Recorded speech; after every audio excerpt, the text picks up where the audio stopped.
우리 선교사님들의 귀한 간증에 감사를 드립니다. 두란노 국제선교회 TIM과 제가 처음 만난 것은 온누리교회 목회자가 되기 전에 먼저 그 TIM 기도 모임에 참석하면서부터였고, 기도 모임에 참석하기 전에는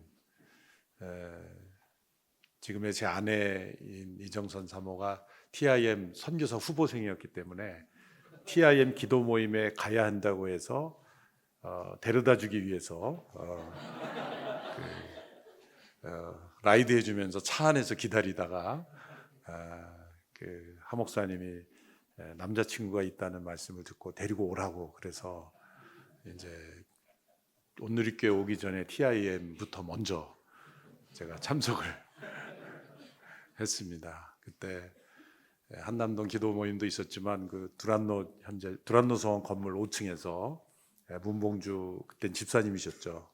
기타 치면서 기도 인도하실 때 이른 아침 모여서 제가 수원에서 신학교를 다니고 있을 텐데 새벽같이 와서 이렇게 기도 모임 참석한 적도 있고 그때 기억이 새롭습니다.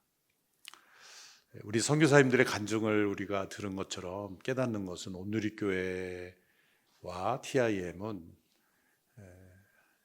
하나로 융합된 형태로서 선교단체이지만 또한 교회로서 함께 공존해 왔고 동역해 왔다는 것을 알 수가 있습니다. 랄프 윈터 박사님이 얘기한 것처럼 이 모달리티와 소달리티가 하나로 융합된 형태, 그런 형태로 우리 교회와 지역 공동체와 미션 에이전시가 하나로 융합된 형태로 함께 성장해 온 것입니다. 이런 형태는 사실 매우 드뭅니다. 우리나라에는 전주 안디옥 교회와 바울 선교회가 그런 형태일 것이고, 또 몇 교회가 있지만 대형 교회로 성장하면서 계속 이러한 관계를 유지한 것은 제가 알기로는 거의 드물지 않나 생각합니다. 그것은 한 목사님의 목회 철학은 온누리교회 자체가 선교단체가 되는 것이었습니다. 그것을 우리는 사도행전 교회다, 선교적 교회다, 우리가 또 엑츠 29이라는 이름을 붙이지만 한 목사님 마음에는 온누리교회와 TIM을 구분하지 않았다는 것이죠. 그것이 곧 목회 철학이었습니다. 단지 선교단체를 후원하고 또 우리가 전혀 모르는 선교사님을 파송하는 그것도 중요한 선교사역이지만 그것을 뛰어넘고자 했던 것입니다. 한 목사님 또 외 훈련도 받으셨고 또 여러 CCC를 비롯한 선교단체 경험이 다 있으시기 때문에 교회와 선교단체의 관계에 대해서는 젊었을 때부터 신학생 때부터 잘 이해하신 분이었죠. 그런데 온누리교회 목회를 시작하시면서 결심하신 것은 또 하나의 그냥 지역교회로 성장하기를 원치 않으셨던 겁니다. 그래서 선교단체와 교회를 융합한 형태, 그 형태를 추구해 오신 겁니다. 그 결과 온누리가 형성이 되었고 또 TIM도 형성이 된 겁니다. 이 둘이 만일 분리되었거나 또 전혀 상관없는 두 개의 공동체로 여겼다면 양쪽 다 성장하기 어려웠을 겁니다. 매우 모험적인 도전적인 시도였지만 결과는 풍성한 열매가 맺어졌다라는 것입니다. 그래서 때로 어떤 분들은 온누리교회가 큰 교회니까 이런 선교단체도 하고 이런 CGN도 하고 이런 선교대회도 섬기고 교회가 크니까 그런 일을 할 수 있지, 이것은 잘못 판단한 거죠. 그건 겉만 본 겁니다. 온누리교회가 초창기부터 이런 많은 선교단체들을 단지 후원만이 아니라 직접 선교단체가 되는 그런 모험을 했기 때문에 그것이 온누리를 형성해 온 것이다. 그래서 대표적인 것이 TIM이죠. 그래서 온누리교회가 TIM을 도운 게 아니라 TIM이 온누리교회를 도운 겁니다. 이 말을 이해하시면 큰 복이 있으리를 것을 믿습니다. 이해 못하고 막 아멘 하시면 안 됩니다. 제가 여러 담임 목사님들에게 그런 말씀을 드립니다. 온누리교회가 선교회를 도운 게 아니라 선교회가 온누리교회를 도운 것이다. 만일 온누리교회가 이렇게 성장하면서 이런 선교에 헌신한 이런 기구들이 탄생하지 않았으면 도대체 뭘 했겠느냐? 어떤 교회로 존재했겠느냐? 그걸 생각해 보면 틀림없이 적지 않은 갈등이 있었을 겁니다. 이제 40년을 내다보는데 적지 않은 분열, 모든 교회들에게서 나타나는 그러한 현상들 다 있었을 겁니다. 우리가 흔히 여러 대형 교회들이 문제가 일어났을 때 그 교회 성도님들이 기도 안 하고 헌신 안 해서 그런 문제 생기는 겁니까? 절대 그렇지 않습니다. 여러 문제가 생긴 교회들 가보면 그 교회도 정말 열심히 새벽 기도하고 헌신하고 봉사한 정말 훌륭한 성도들 참 많습니다. 그런데 왜 그런 교회가 어려움이 생기고 분열이 생기고 흩어지고 그런 일이 생길까? 저는 여기에서 이유를 찾습니다. 하나님이 원하시는 만큼 또 할 수 있는 만큼 선교에 헌신하지 않아서이다. 선교에 하나님이 그 교회에 맡겨주신 만큼의 분량이 있는 겁니다. 어느 한 교회가 세상의 모든 선교를 다 책임지라고 하시진 않습니다. 우리라면 할 수 있는 일, 또 우리라면 개척해 나갈 수 있는 영역에서 할 수 있는 그 일들을, 해야만 하는 일들을 하지 않고 있을 때 위기가 찾아오고 도전을 극복할 수 없는 것이죠. 그래서 저는 며칠 전에도 천안에 이제 교회 연합 집회라 그래서 저는 자주 다니려고 하지 않은데 어쩔 수 없이 너무 안 나간다 그래도 교만해 보이는 것 같아서 그래서 어쩔 수 없이 가끔 이렇게 나가면 그런 말씀을 드립니다. 주변 분들이 그런 말씀 많아요. 온누리교회는 어떻게 이렇게 조용하냐? 아내는 싸우는데 밖에서 얘기를 안 하는 건지 아니면 왜 이렇게 조용하고 이렇게 참 화평하고 밖에 나면 서로 장로님들은 목회자 칭찬하고 목회자들은 장로님 칭찬하고 어떻게 서로 짜고 그러는 거냐? 그렇게 이제 물어보는 분들이 있어요. 저는 딱 한마디로 대답합니다. 저희는 선교에 열심히 헌신하느라고 싸울 힘이 없습니다. 원래 자녀도 애 5 키운 그 어머니는 우울증이 없다 그러잖아요. 우울할 시간이 없는 거죠. 우울할 시간이 없는 거죠. 그것처럼 우리 선교사님들 생각하고 기도하고 이런 모임 참여하고 또 선교지 방문하고 그러다 보면 1년이 그냥 훌쩍 지나가잖아요. 아웃리치 한번 가고 그 가운데 또 러브소나타 가보고 중간중간에 이번 몇 년은 로잔 대회 때문에 그냥 4년이 금방 지나갔어요. 어떻게 보면 좀 아깝긴 해요. 목회 13년에 4년이 그냥 이거에 생각하느라고 그냥 이렇게 빨리 지나갔나 생각할 정도로 그냥 이렇게 빨리 지나가는 거예요. 정말 해야 될 일들을 열심히 하면 서로의 허물과 흠집 그런 게 크게 보이지 않고 예수님의 지상명령에 우리가 얼마나 순종했고 순종해야 되는가 이것이 가장 큰 우리의 이슈가 될 때 사실 교회는 일어나는 겁니다. 가장 중요한 일을 가장 중요하게 여기면 나머지는 다 따라오고 하나님께서 해결해 주신다는 겁니다. 온누리교회 지난 39년의 역사가 왜 어려움이 없었겠습니까? 여러 오래된 초창기부터 계셨던 분들은 다 아시겠습니다만 크고 작은 일들이 있었지만 그것이 교회를 삼키지 않았던 이유는 뭔가? 그것은 이 선교였습니다. 막 비행기가 이렇게 그 태풍이 불고 기후가 좋지 않아서 막 그 요동치잖아요. 그 비결은 앞으로 계속 가는 길밖에 없어요. 뭐 속도를 늦추거나 뭐 이걸 피하려고 잠시 멈추고 그럴 수 없는 것처럼 계속해서 그 뚫고 나가는 그 힘이 무언가, 그것은 바로 주님의 명령에 순종하는 이 에너지가 하나로 모아지는 것. 그래서 오늘의 교회는 선교단체처럼 존재해 왔다. 그래서 사실 우리 장로님을 선택하는 방법이나 이런 게 다 사실 선교단체 원리가 스며들어 있죠. 또 한편으로 우리 선교단체들은 교회 공동체의 모습, 교회로서 우리는 선교단체가 아니라 교회이다.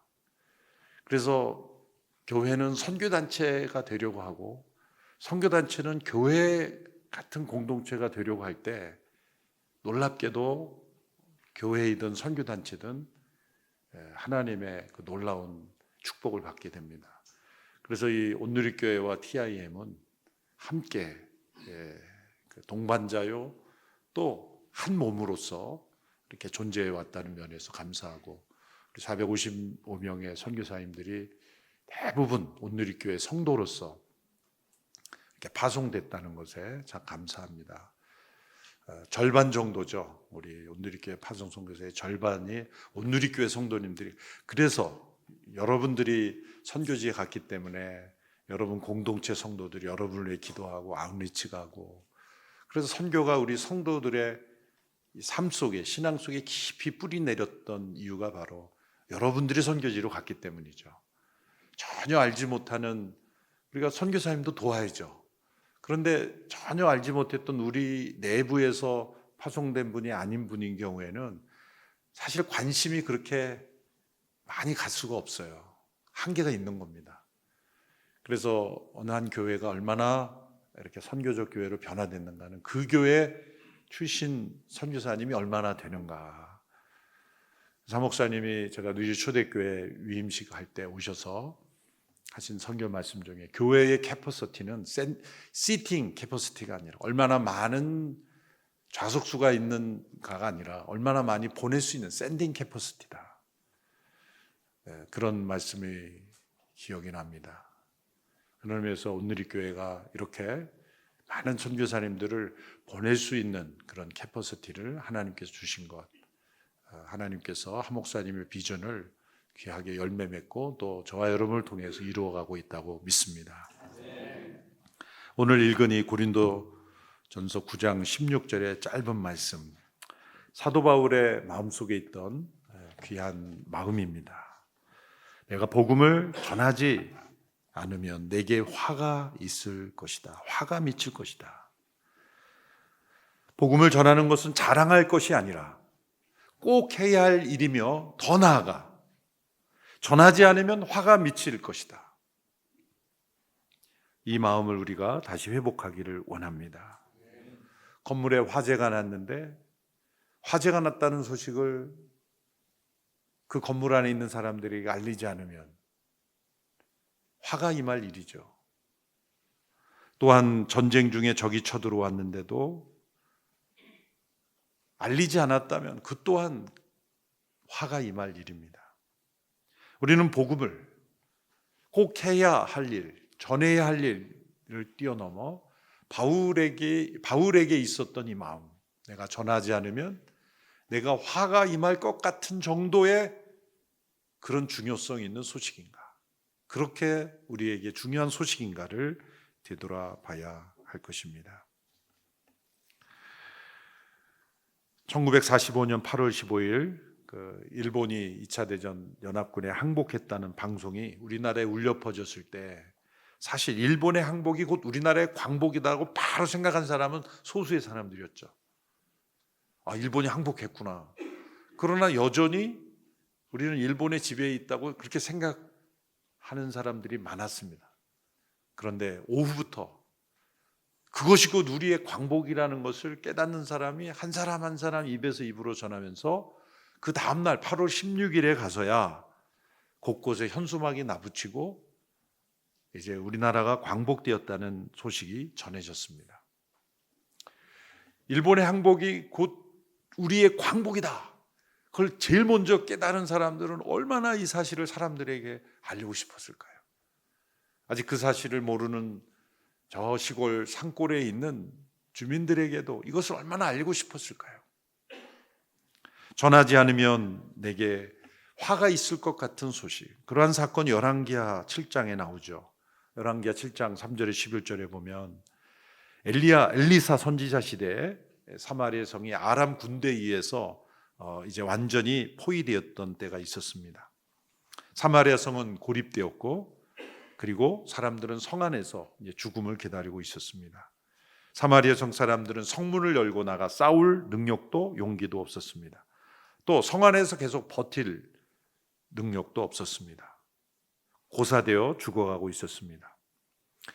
그런데 가장 고통스러운 사람들은 성문 앞에 있는 나병 환자들이었습니다.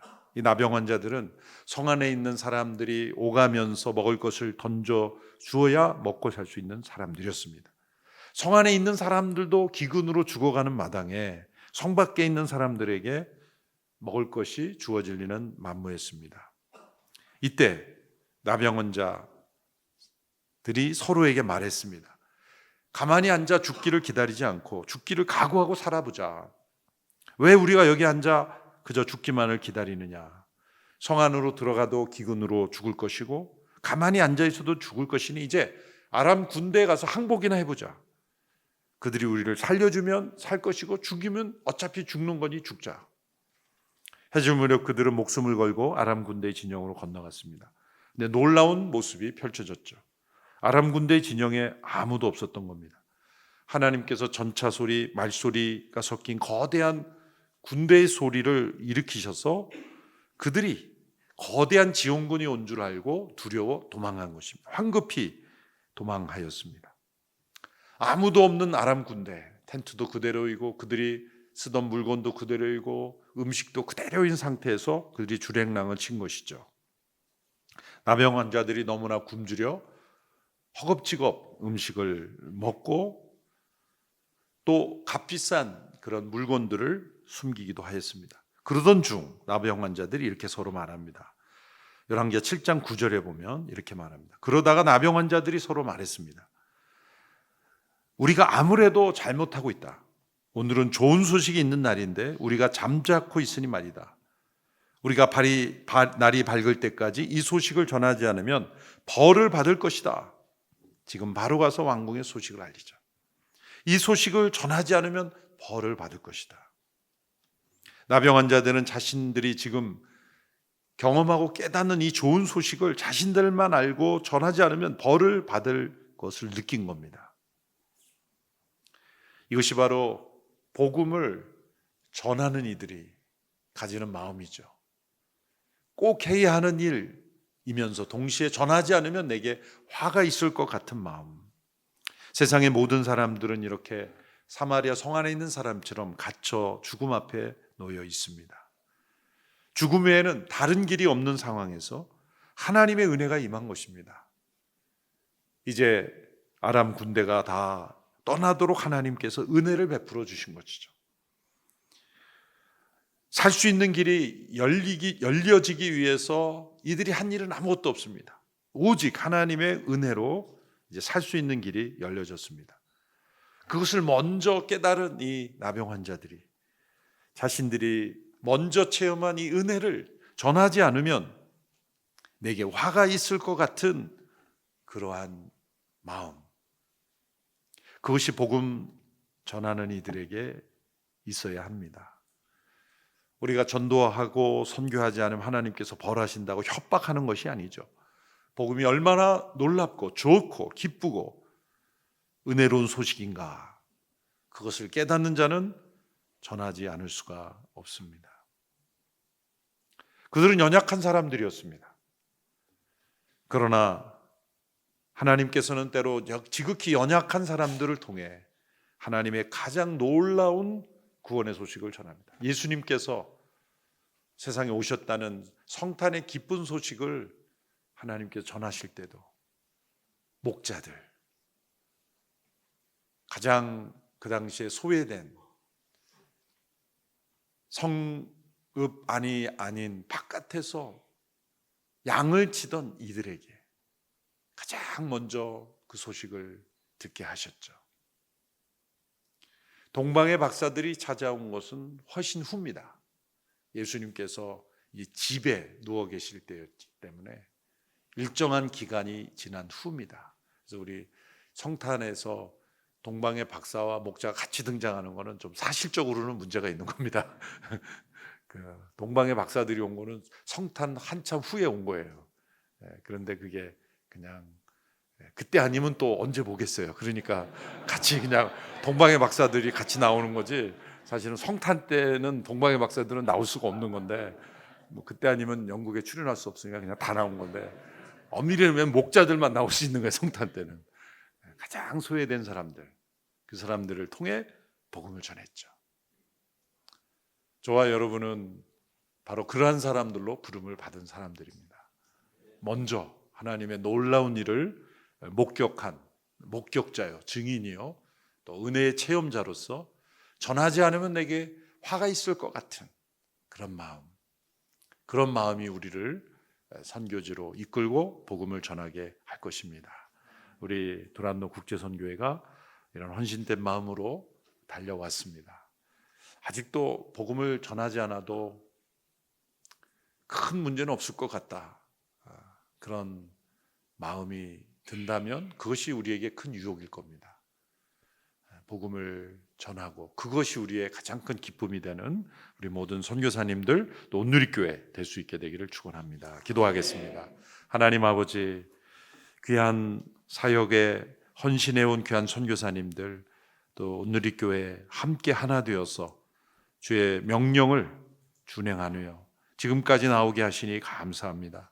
32년 동안 헌신해 오신 귀한 선교사님들을 축복하시고 또 그들의 가정과 삶을 복되게 하시고 더욱더 많은 주께서 기뻐하시는 사역의 열매가 맺어질 수 있도록 허락하시고 온누리교회가 해가 더할수록 더욱 선교에 헌신된 교회로 쓰임받게 하여 주옵소서. 두란노 국제 선교회를 더욱 복되게 하시고 모든 리더십들을 강건케 하여 주옵소서. 예수님의 이름으로 기도합나이다. 아멘.